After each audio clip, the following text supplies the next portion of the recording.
Hey guys, and welcome back. Today, the big news out of Twitter was they launched their live streaming service with Wimbledon, and we're just going to kind of do a quick overview and review of what this means for Twitter and their users. So, essentially, what Twitter did with Wimbledon today was they said it was live, but it was more of just clips and commentary. But you basically got to see what was going on in this little area right here, and then on the right hand side you got the live Twitter feed. So a lot of people use Twitter as kind of like a second screen for when they're watching something that's popular on TV, and then they watch on whatever TV or their computer or their cell phone or something, and then on something else they view the Twitter conversation that's going on about the event. But this essentially integrates the two things so that Twitter becomes a first screen experience for the user. And this is a big positive for Twitter because not only can it potentially bring more users to the platform, but it also makes it so that they can get more ad revenue potentially by having the program being live streamed right next to the Twitter feed.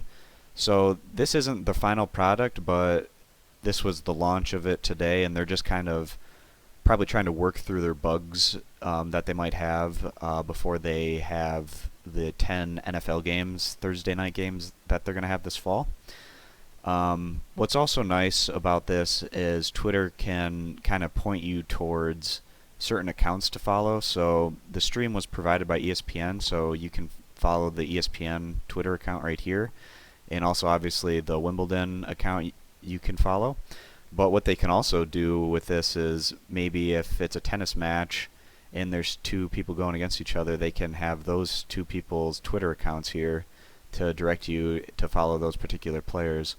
And also it gives you a link here to watch live coverage from ESPN. This was probably part of their deal with ESPN, that they could show clips and some of the commentary, and in return ESPN gets more eyeballs to their Wimbledon coverage, and also a link for people to go to the ESPN live coverage. So this area on the side here that shows the live tweets that are being tweeted about the Wimbledon Day 9 coverage, it's basically if you were in your live feed. For people that are used to using Twitter, they've seen this before. When they look up like a hashtag or something, they can see the live conversation that's going on about that particular hashtag. What I think Twitter could use in this particular area, it's almost kind of like a Twitch TV or YouTube Live, where you have kind of the conversation going on next to the content that's being played. But what Twitter is doing here is it's basically showing kind of what everyone's posting about this particular content that's being streamed. But you say you're logged into your account, maybe have a filter option where you can just see what your friends or people you follow are talking about, or maybe just have people that have over X amount of followers, see what they're saying. So maybe like people that have over 1 million followers or over 100,000 followers, or maybe experts in maybe like tennis experts for a Wimbledon stream are allowed. If they allow everyone to have their say, then this could get cluttered up pretty quickly, and I'm sure Twitter will want to avoid having that as an issue. But also how this differs from something like a Twitch TV or YouTube Live is when you post something, it's going to be a tweet. So anyone that's following you is going to be able to see that tweet, which gives a far-reaching platform for whatever is being streamed. So when you post, a conversation on Twitch TV, the only people that are seeing that are the people that are in the conversation chat area with you at the same time. But when you post a tweet about a live event, all of your followers can see that, and that's just going to basically drive more eyeballs to the streaming area for Twitter.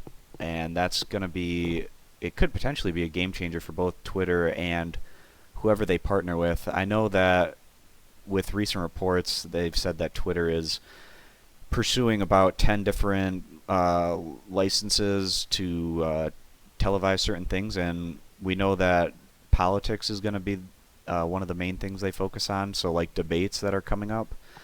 And also sports are going to be a big thing that they try to get licenses for.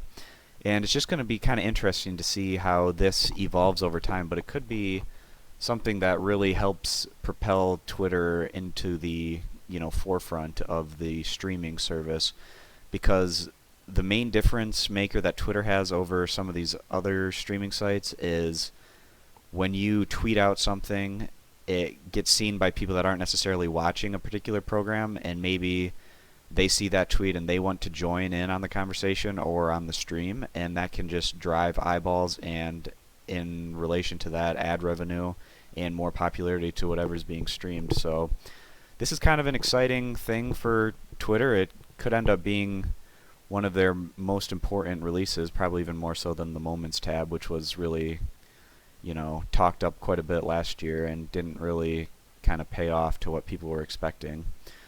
But an interesting platform just from what we've seen today on the first launch of the Twitter stream.